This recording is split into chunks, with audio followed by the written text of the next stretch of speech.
Om Shanti. Last video में मनोहर दादी इंदिरा दादी को सुना था और उन्हीं का अभी आगे कंटिन्यू करते हैं। ओम शांति। बाबा का अथाह प्यार। बाबा हमें जहां भी भेजते थे हम वहां निसंकल्प होकर चले जाती थी।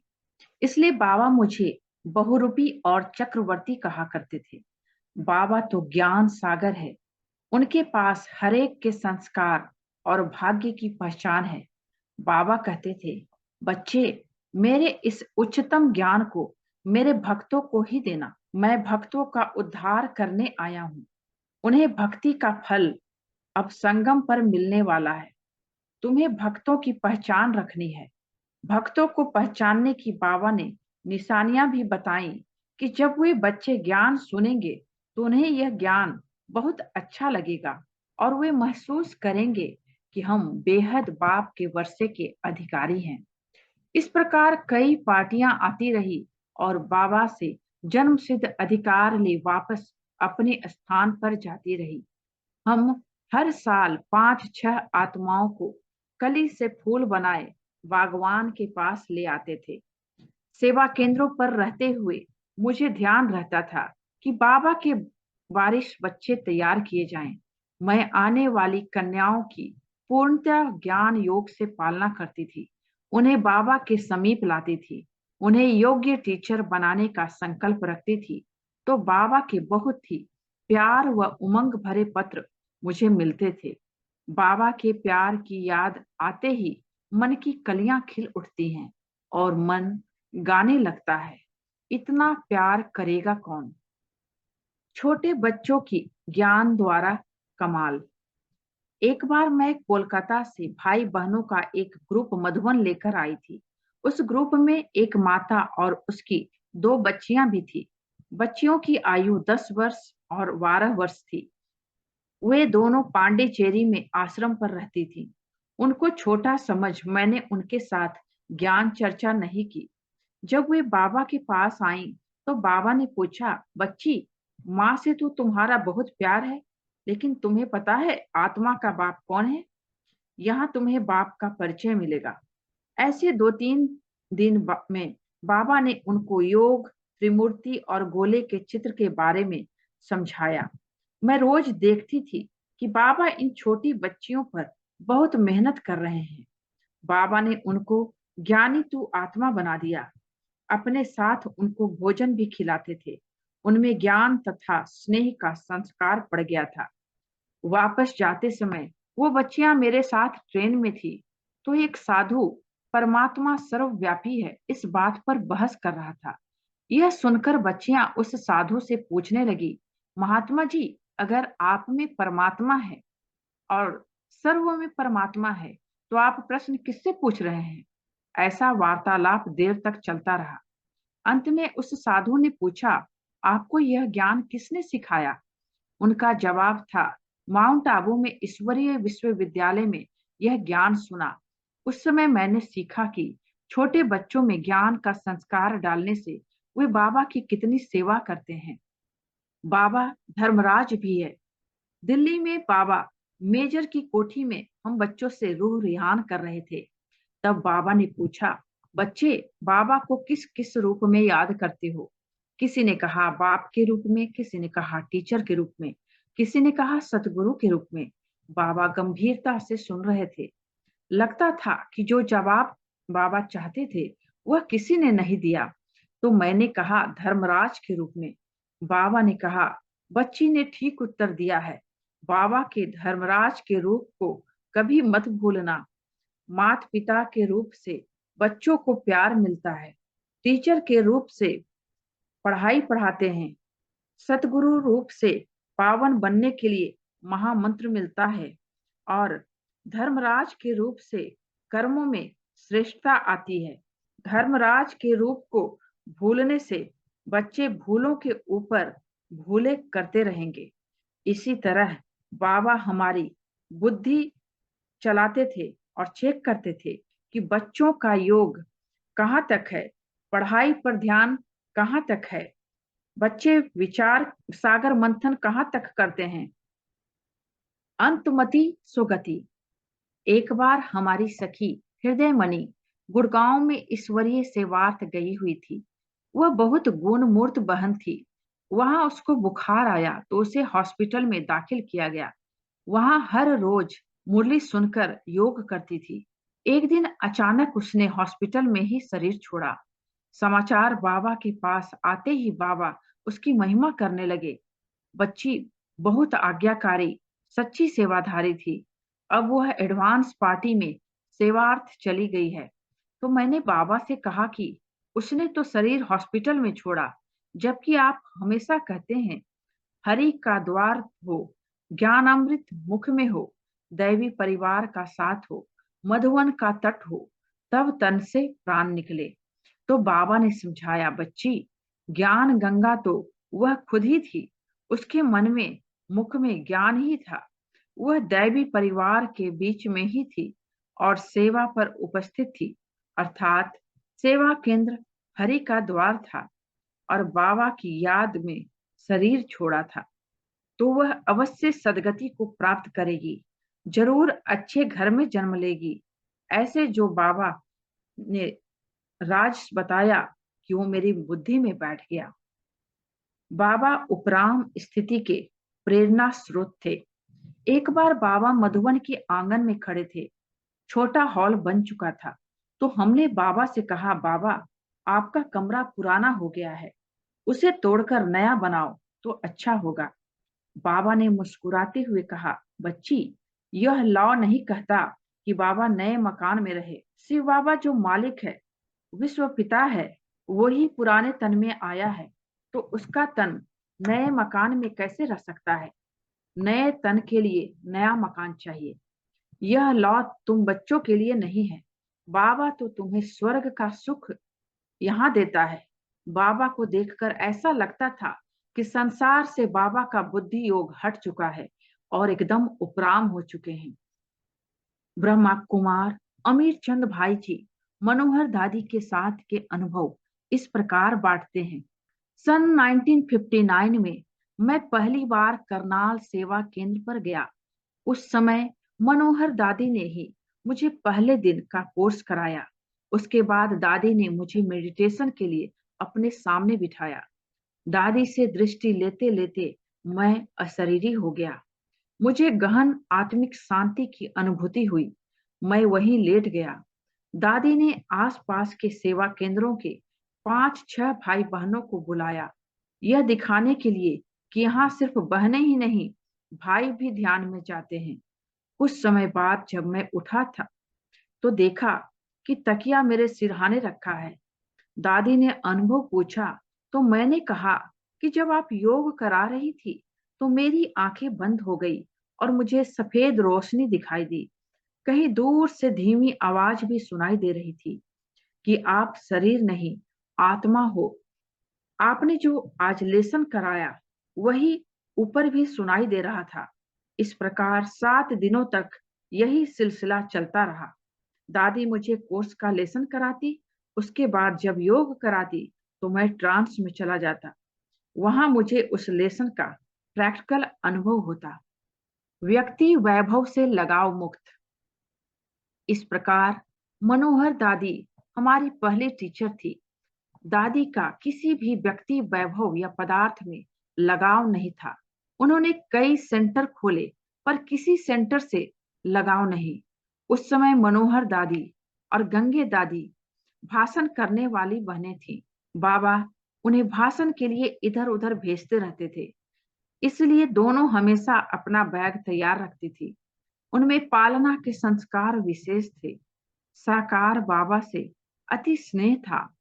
किसी भी तरीके से 2-3 आत्माओं को भी तैयार कर पंडा बनकर बाबा से मिलाने ले आती थी। मनोहर दादी को फॉलो करो। मनोहर दादी सुनाती थी कि जब मैं मधुबन जाती तो बाबा मुझे दर्पण की तरह दिखाई देता। बाबा को देखते ही मुझे अपना चार्ट नजर आता। एक बार मैंने मम्मा से पूछा कि मम्मा सच्चा ब्राह्मण किसको कहेंगे। उस समय मनोहर दादी भी पास में बैठी थी। मम्मा ने मनोहर दादी की तरफ इशारा करते हुए कहा कि मनोहर दादी को फॉलो करो। दादी श्रीमत का एक्यूरेट पालन करती थी, कभी भी अपनी मनमत मिक्स नहीं करती थी। ब्रह्मा कुमारी, शशि बहन, माउंट आबू मनोहर दादी के बारे में इस प्रकार सुनाती हैं।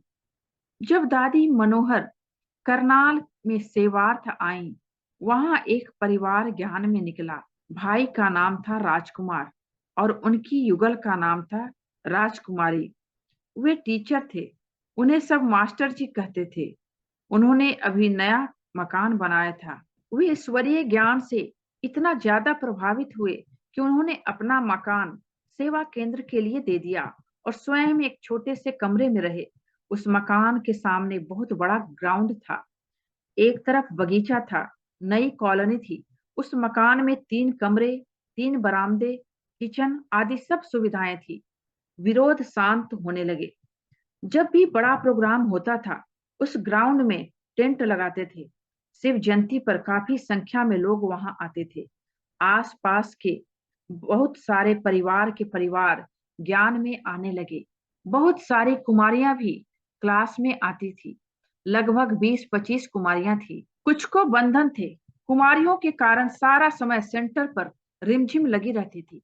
मनोहर दादी उन्हें बहुत हंसाती थी, बहलाती थी, उनकी पालना करती थी। जब भी वे आती थी, उन्हें कुछ न कुछ खिलाती थी। वे कहती थी, आज हमको कढ़ी चावल खाना है या इस प्रकार की चपाती खानी है। तो दादी कहती थी, खूब खाओ।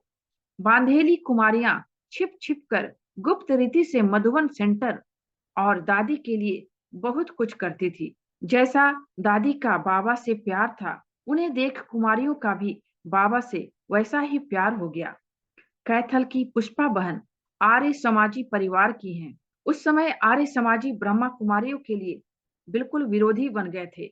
इसका परिवार बहुत रॉयल था और इसे बंधन बहुत था। यह रात को आती थी।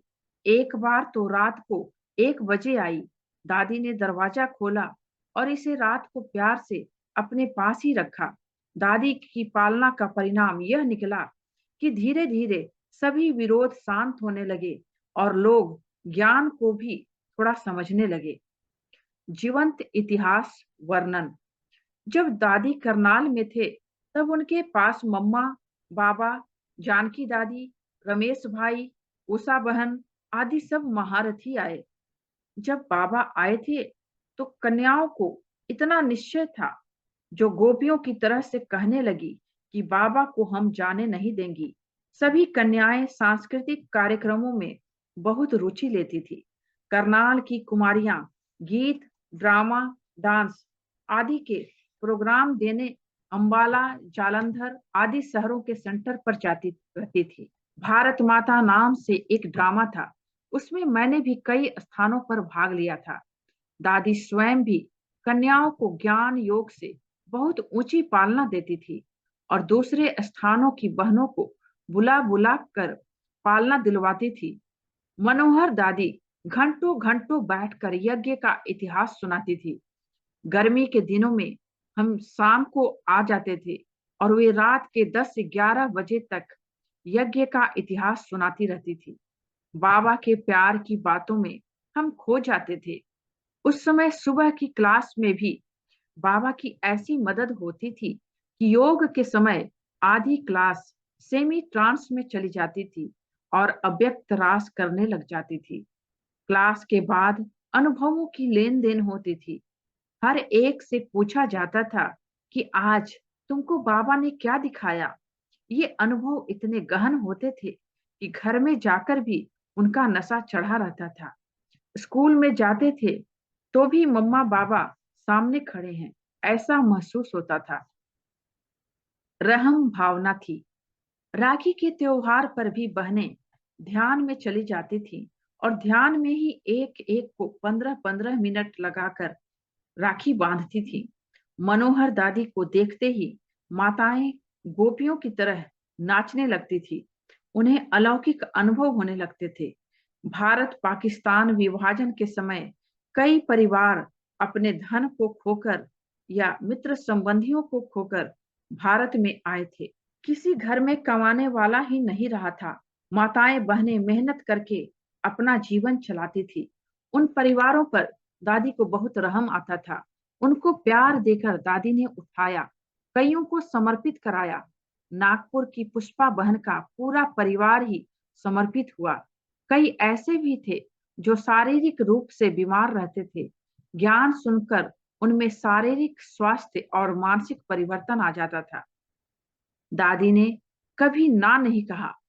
मैं सन 1959 में ज्ञान में आई। मैं बहुत कम बोलती थी। दादी का पुरुषार्थ रहता था कि मैं कुछ बोलूं, अपनी बातें शेयर करूं। दादी ने मुझे बाबा से दिल्ली में मिलने के लिए भेजा। दादी सन 1967 में मुझे अपने साथ आबू लेकर आई।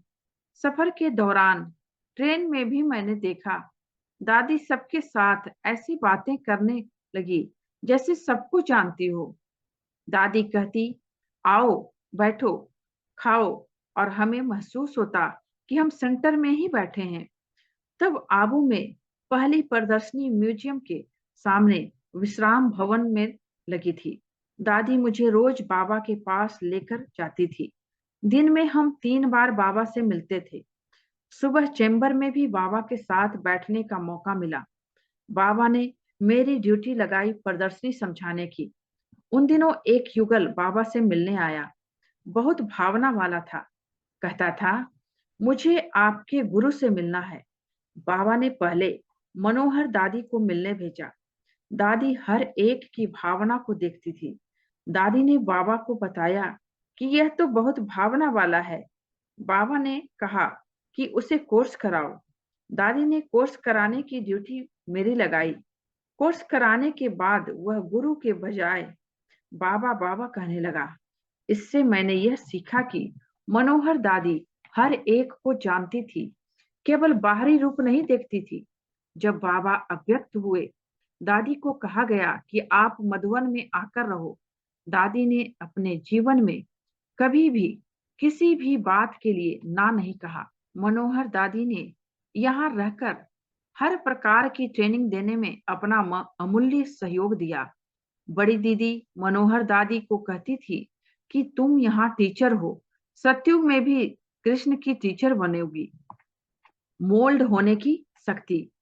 दादी का मन एकदम स्वच्छ था, कभी किसी की कमजोरी को चित्त पर नहीं रखा।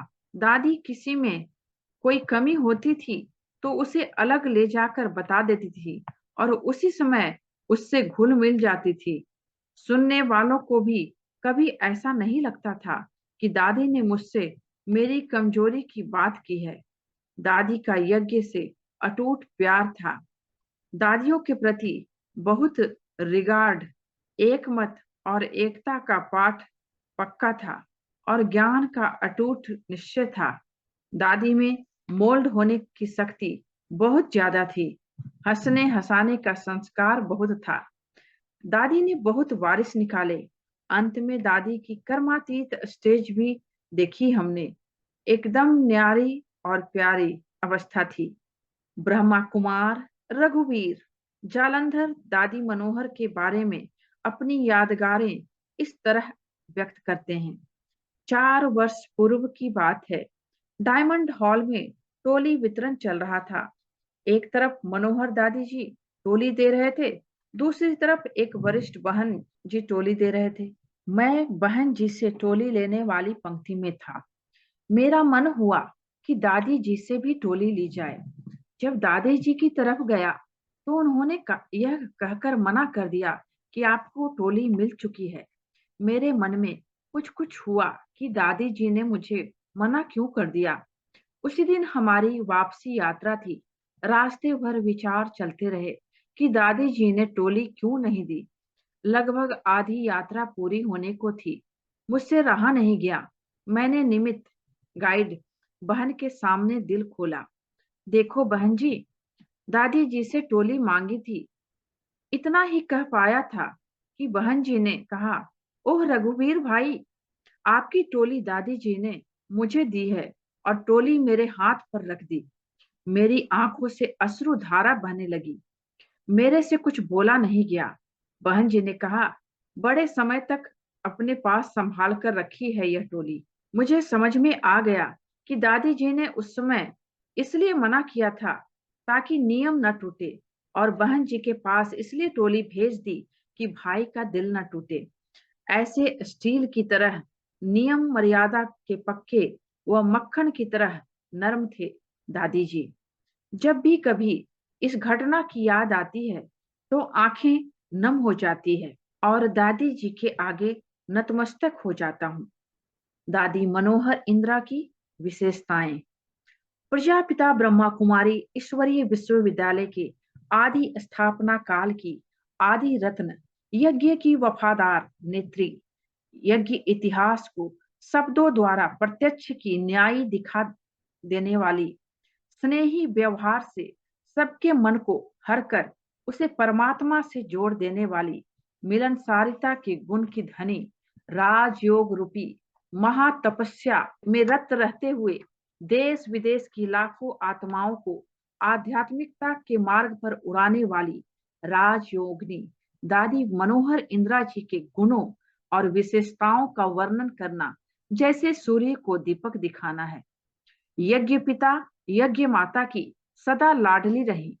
ईश्वरीय महावाक्यों में जब भी कभी सर्विसेबल बच्चों के नामों का वर्णन आता है, आपका नाम पहले नंबर पर होता है। त्याग तपस्या की जीवंत मिसाल, कम साधन होते हुए भी आप साधना की धनी थी। त्याग और तपस्या की जीवंत मिसाल थी। यमुना के कंठे पर बैठकर बिना किसी साधन सुविधा के आपने ईश्वरीय सेवाओं का प्रारंभ किया। पतित पावनी बन अनेक आत्माओं का उद्धार किया।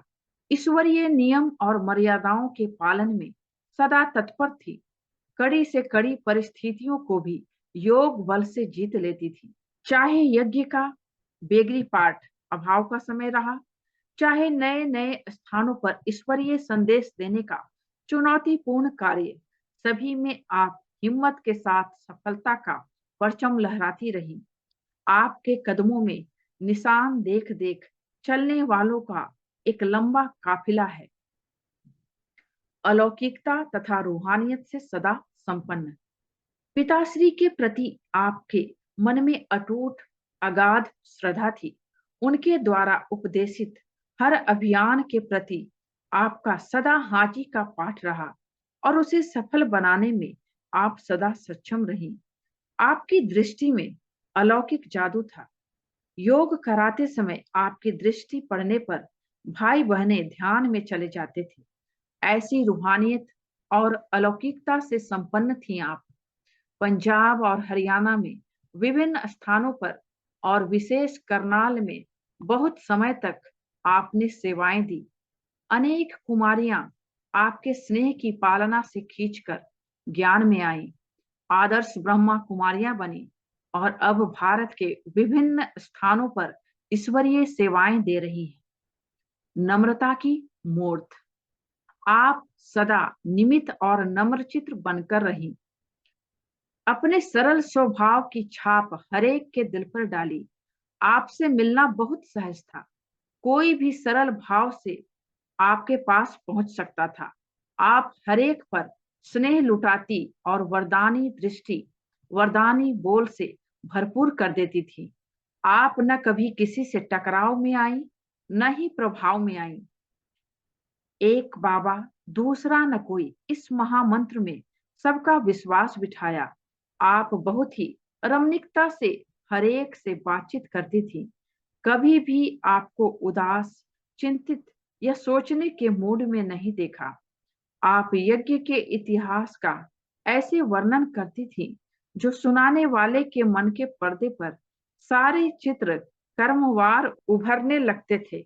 आपकी स्मृति इतनी अच्छी थी कि यज्ञ की स्थापना कैसे हुई, यज्ञ कैसे आगे बढ़ा, कौन कब यज्ञ में समर्पित हुआ, बाबा और मम्मा की क्या क्या लीलाएं चली, ये सब तिथि तारीख सहित सुनाती थी। आपके शब्द मानो नए नए भाई बहनों के लिए नेत्र बन जाते थे, जिनसे वो बाबा और मम्मा का साकार अनुभव करते थे।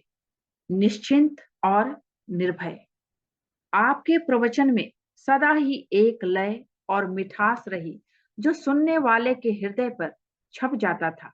आप यज्ञ के पुराने गीत बहुत रमणीकता से गाती थी। किसी भी परिस्थिति में आपके चेहरे पर कभी भी प्रश्नवाचक चिन्ह नहीं आया। बाबा बैठा है, सब ठीक होगा, इस अटूट विश्वास से सदा निश्चिंत और निर्भय रही। आपने कभी किसी भी बात को दिल पर नहीं रखा। कोई कुछ बोल भी जाता था तो भी आप उसे निर्दोष भावना से ही देखती थी। कभी भी कटु और कठोर वचन आपने नहीं उच्चारे। आपकी निश्चल भावनाओं का प्रभाव चारों ओर वायुमंडल में फैला रहता था, इसलिए किसी को आपसे भय नहीं लगता था। अपनेपन की भासना। आप जितनी बाप दादा की दादियों की प्रिय थी, उतना ही सारे ब्राह्मण परिवार की भी प्रिय थी। आपसे सभी को अपनेपन की भासना आती थी। हर एक को रूहानी प्यार की अनुभूति कराते भी आप सदा न्यारी रहती थी। हर एक की विशेषताओं को देख उन्हें सेवा में लगाती थी। उनकी प्रशंसा करके बाबा के कार्य में मददगार बना देती थी।